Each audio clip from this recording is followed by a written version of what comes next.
Vous aviez remarqué ce détail dans la saison 2 de Squid Game? Ça va concerner le maître du jeu qui incarne le joueur numéro 1. Évidemment que je vais spoiler, donc foncez voir la saison 2. Et n'écoutez pas les gens qui se prennent pour des pseudo-critiques ciné aguerris, la saison 2 est très bien. Je m'étais posé une question pendant mon visionnage de la saison. Pourquoi est-ce que les scénaristes ont fait le choix de nous montrer dès le début ce personnage? Car dans la saison 1, on voit déjà son visage, parce qu'en soi ils auraient pu nous le cacher, pour ensuite nous révéler qu'à la fin c'est lui le maître du jeu, plot twist de zinzin. Parce que quand on le voit à la fin trahir ses camarades, bah on se dit que c'est pas du tout une surprise. Sauf que c'est justement là qu'opère le génie de la série. La question qu'on aurait dû se poser depuis le début, c'était plutôt: pourquoi est-ce qu'il a rejoint la partie? Et la réponse était sous nos yeux, il voulait sauver Jung-bae, l'ami de Seong Gi-hoon, le personnage principal. Alors je sais, ça fait poser beaucoup de questions en même temps, mais laissez-moi vous expliquer. Il voulait le sauver et on le voit à un moment précis, l'épreuve du carrousel.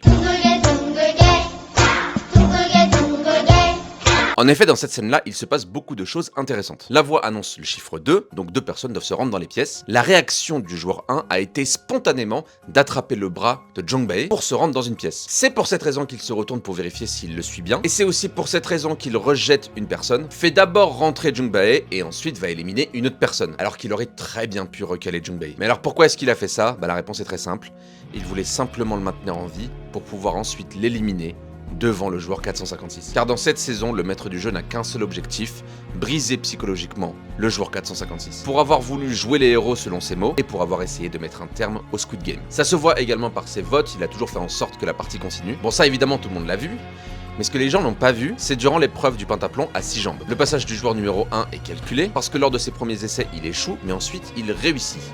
Quelle a été la différence? Eh bien c'est très simple. Lors des premiers essais, il lançait avec la droite, tandis qu'au dernier essai, il tirait avec la gauche, et on sait grâce à la saison 1 que ce personnage est gaucher, car c'est avec cette main qu'il a tiré sur son frère, en haut de la falaise. En espérant que cette observation vous aura plu, dites-moi en commentaire ce que vous pensez de cette saison, dites-moi si vous êtes des pseudo-critiques ciné aguerris, j'attends vos retours, et on se dit à demain pour une nouvelle vidéo.